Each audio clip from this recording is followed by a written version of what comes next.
No, guys, don't hinder gender. I'll kill you.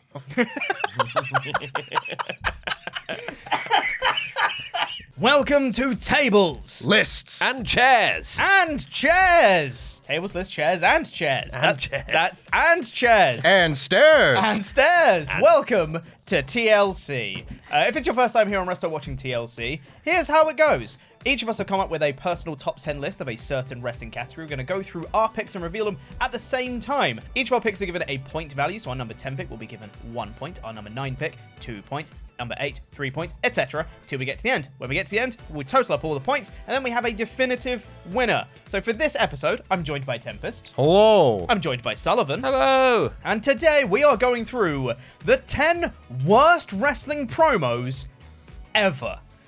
It's a hell of a category. Oh, yeah. And to clarify, it's a couple of ground rules here. A promo, what we've classified as a promo for this episode, is one person talking. So if it's like an angle, like, for example, the trial of Sami Zayn, that is multiple promos back to back to back. That was my number one. No, I'm that's sorry, my yeah. number one. Yeah. Awful Yeah. promo. Terrible segment, that. But this is like one person's monologue. Is one promo. That's what this is. And this is a specific, but not a person, not a wrestler, but a specific thing that they have said. One promo that some person has cut. For example, the pipe bomb. That is a promo. That was my number two. I know, I'm sorry. I keep spoiling all the picks. 3, 2, 1. Steiner! Oh man, I had such a problem with Steiner because I didn't know whether to put it on the best promo list or the worst promo list or neither. Where does it go? Both. Yeah. I mean, that is, I think, the right. That's the thing, because I felt obligated to mention it because it's simply the most bat insane thing I think anyone's ever said into a microphone on a wrestling program. But I think the last 15 to 20 years have put this promo in the Hall of Fame of actually Damn good promos. Yeah. Which just doesn't quite make sense. So it's not going to be number one. I agree that the hilarity of these promos is being taken into consideration, and for that reason, it places no higher than number 10. Yes. Totally Okay, fair. I can see that logic. Absolutely. Jumpin' Jeff Farmer. He's the world's most nervous man. He's so nervous. And one of my favourite bits of it is that it's pre-recorded. They went, all right, Jeff, yeah, that's great. You did great there. He's so nervous. You want to do another take? No, we got it. No, we got it in one. Got it in one. Okay. But he's too nervous to say anything clearly. F*** off is what I say to this promo. F*** off. It's so blatantly transparent when they're just like, we're gonna listen to you guys now. I'm sorry, we suck and we put on a bad show, but it's okay. We fixed it now, guys. Like, F*** off. We know you're lying. Stop lying to us. This is not the first time that they did a promo like this. Nor will it be the last. 3, 2, 1.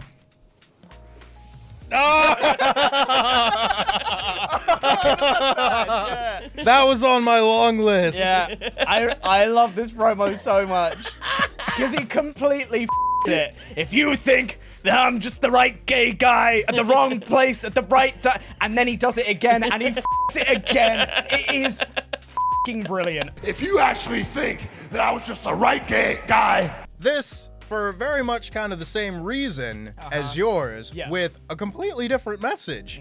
Almost the exact opposite message, in fact. yeah. But it makes me feel the same way. Yeah. Whether it's, you are the authority, we'll listen to you, several years after going, hey, fans, you. And if you want to stop watching, we don't care. And then everyone did. And they were like, uh-oh, maybe that was a bad idea. Because, me and my friend Mark are going to stop watching. Great job. It's a terrible, terrible thing to say to your audience. Whereas this is a very good point. What is a moustache? Well, it's a little bit of hair growing on your upper lip. And I don't have a moustache. And nobody else here has a moustache. But I think that I have the best moustache out of anyone here. It's the most insane ramblings. Give me a couple of days, I'll have a nice, thick mustache. And none of these people here will ever have one. That's how the promo ends. It's perfect. 3, 2, 1. Hey, there he is. Guy. Yes, Oh. I want to add to this that he also says in the promo that he wrestled A-Rock. I wrestled a rock last week. So, Roman in 2015 was not a good promo. No. And there are many contenders that could go and might go on this list.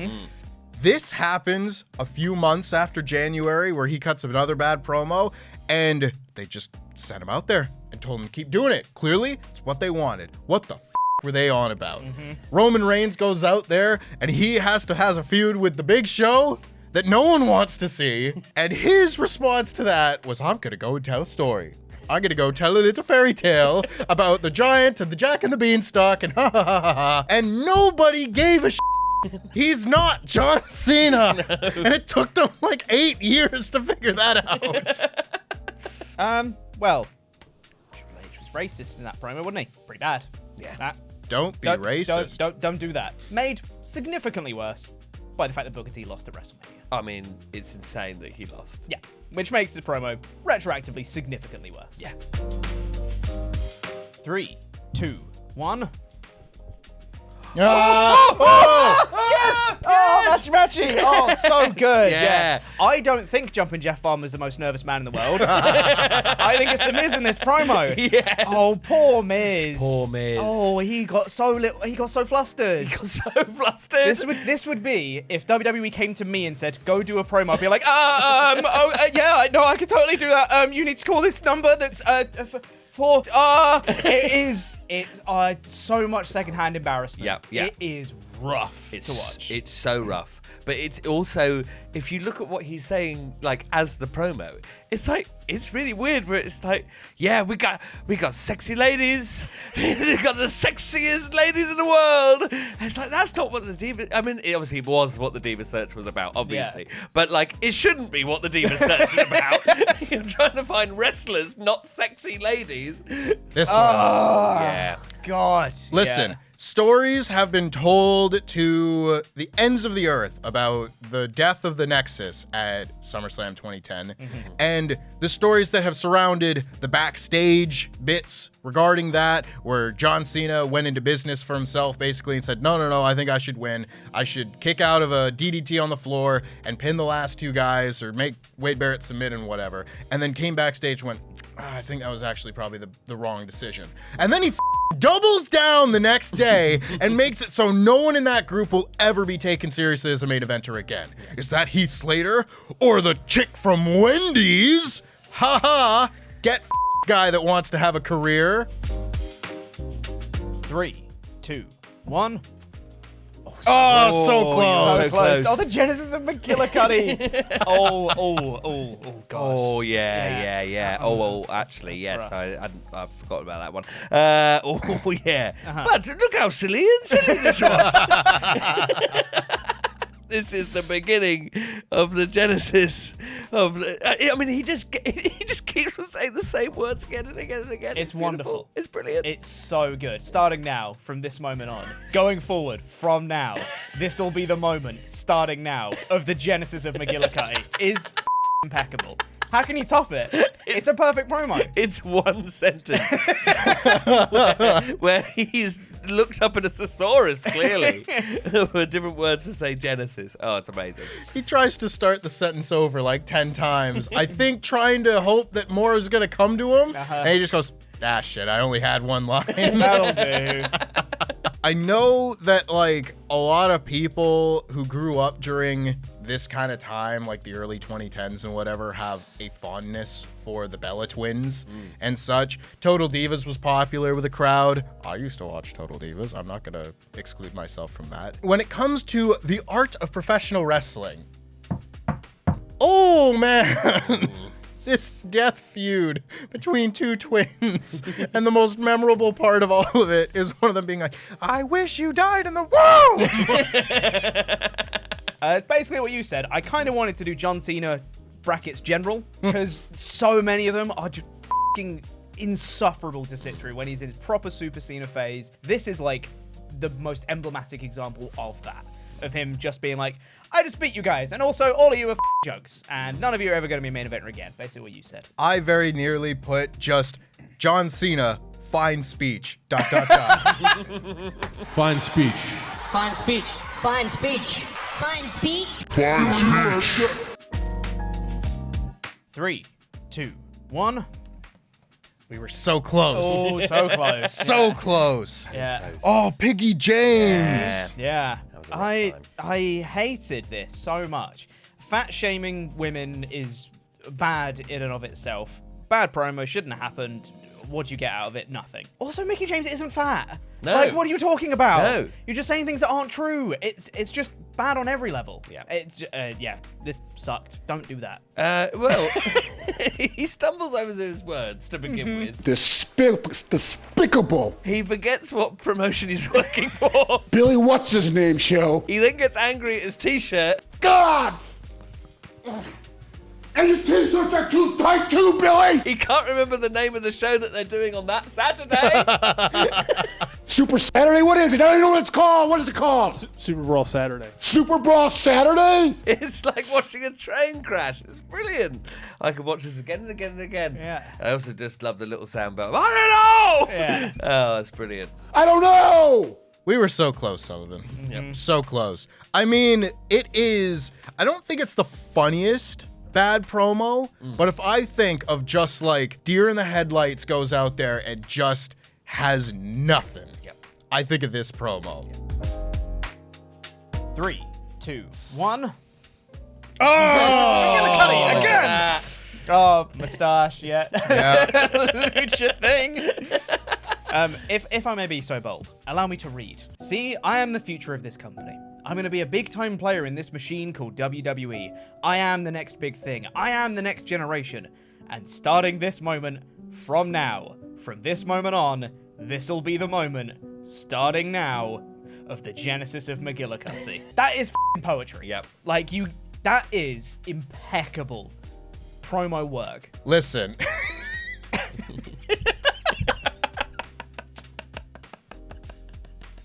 What the f*** is there to say?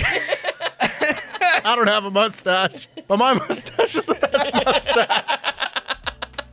Yeah, you don't have a mustache, though. This is another very nervous man.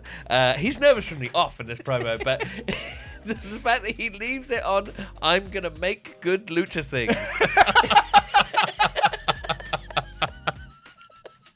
And he just bolts it out of there. He's like, I've got to get out of here. This is awful. Just runs off and in the background, you just hear him go, woo! As he runs off, like he's nailed that promo.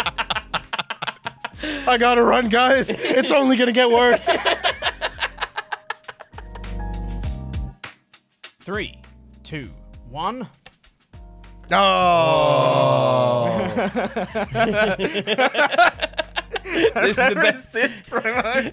It's one of the best things, one of the best sentences ever said in wrestling. And I have the brain you do. And just seeing Scott Hall pissing himself laughing. It's incredible. It's so incredible. It's one of the stupidest things I've ever heard. This is the funniest wrestling promo.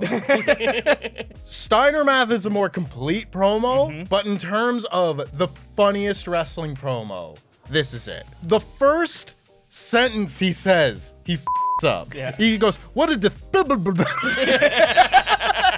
Despicable. It's super...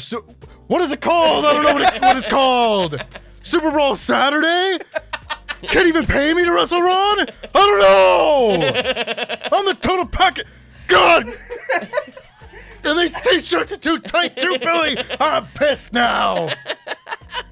He walks off, and the guy tries to throw it back to the desk or whatever, and you just hear him go, God!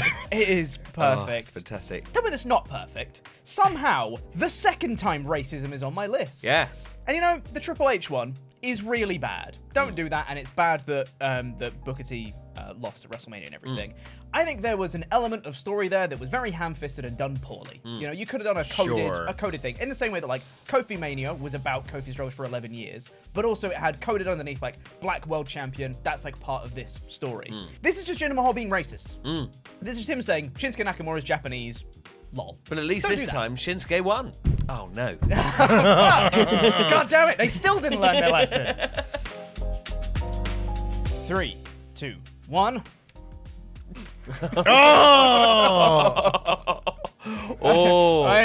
Very interesting. Mine's really high because this has been part of my stored in my memory banks because I was watching NXT at the time and it has been in my brain since then as one of the funniest things I've ever heard.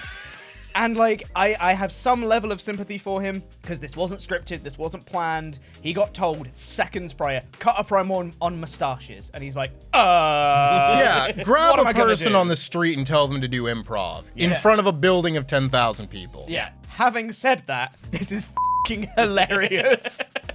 I can never get over the way it ends as well, because you can tell he's annoyed about it as well. Because the klaxon goes off, because they only get 10 seconds to cut this promo, and the klaxon goes off, and he's like, and none of these people here will ever have one. And you see his face just go like, like as he goes off, like, oh, I didn't get that right.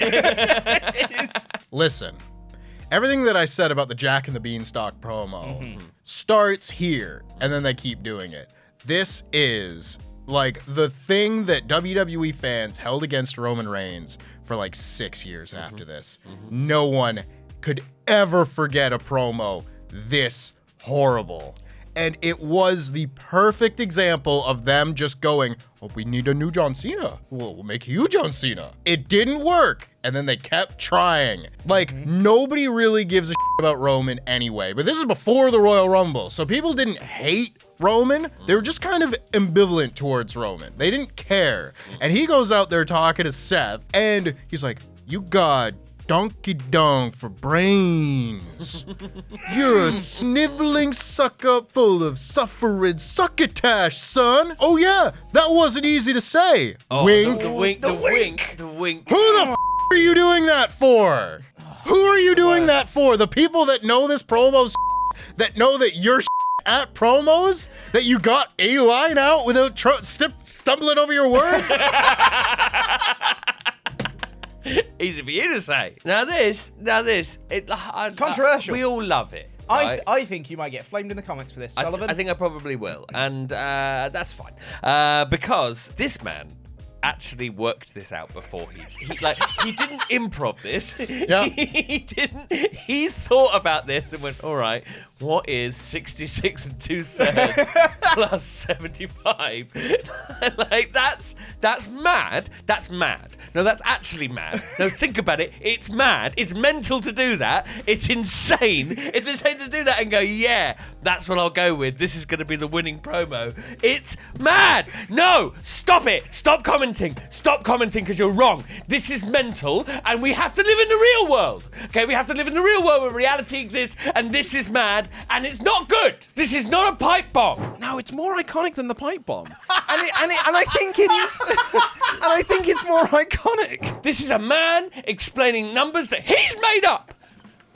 He's made up those numbers. But I can see why people like it. There's some merits to it, I suppose, but this is mad. 3, 2, 1. Yes, I thought it might be. Yeah, there you go. Well, yeah. Oh, yeah. That's valid. Yeah. That's valid. That is valid. Listen, to me, racism takes precedent, unfortunately. This. Yeah. Like, the fact that this guy went out there and cut this promo, and it's not even like, you know, maybe the Kofi Kingston thing was a little bit coded and such, because you could make the argument of just like, oh, he's a mid-carder. That's what they mean when it's like, oh, people like you and such. You could imply another meaning. Nah, here they're just like, dance. Nappy hair. This. You know the conversation was, oh, well, you know, I just really don't think he's got what it takes. I think I should beat him at WrestleMania. And then to pedigree him, wait 20 seconds and then pin him. I know that's not part of the promo, but it makes all this so much worse. F you, Triple H. I don't give a how much WrestleMania interests me this year. I'll never forgive this. However,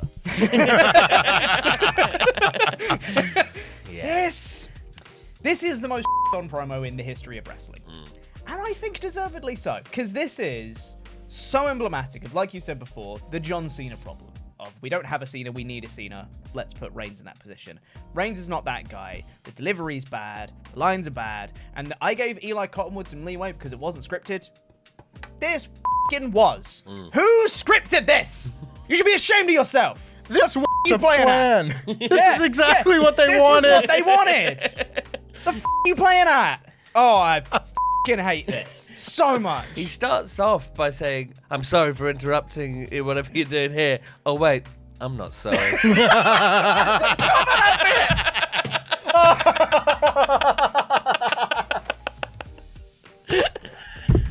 It's literally him coming at me like, sorry for interrupting. Not. That's the f***ing line. It's unbelievable. Oh, yeah, the donkey dung for brains. Awful. And then you're a sniveling little suck-up sellout full of suffering succotash, son, is f***ing horrendous. Yeah. Like, who wrote that? As you said, who's it for? Who's the wink for? It's a wink to fucking Dean Ambrose sitting in the back, who's just like, you know this is gonna suck, right? And he's like, no, I got this. And he nails it. And he goes, I got it, Dean. Why aren't they cheering? It's now time for the results, the very official results. That's definitely not on the back of a script we printed out. Been done by Adam Witney, who's collated all the points that we've got from all of our picks. So here we go. The worst promo in wrestling history, definitively. It's a man with a big moustache. Very good. In third place is Lex Luger. I don't know. That Makes sense. In joint second, Eli Cottonwood's moustache and the genesis of McGillicuddy. It's NXT Season 2. And in first place, with 29 points, Roman Reigns suffering succotash. Yeah. That is makes the sense. worst promo in wrestling history, which is now definitive and nobody can argue about it ever. It's science. If you enjoyed watching this episode of TLC, then why not check out us talking about the best wrestling promos of all time? Click the video on screen now. Do it. At number 9? Yeah. I don't, did he, what, like the collision one? Is that also called a first dance? So it's that one. Would you like to know something else on it?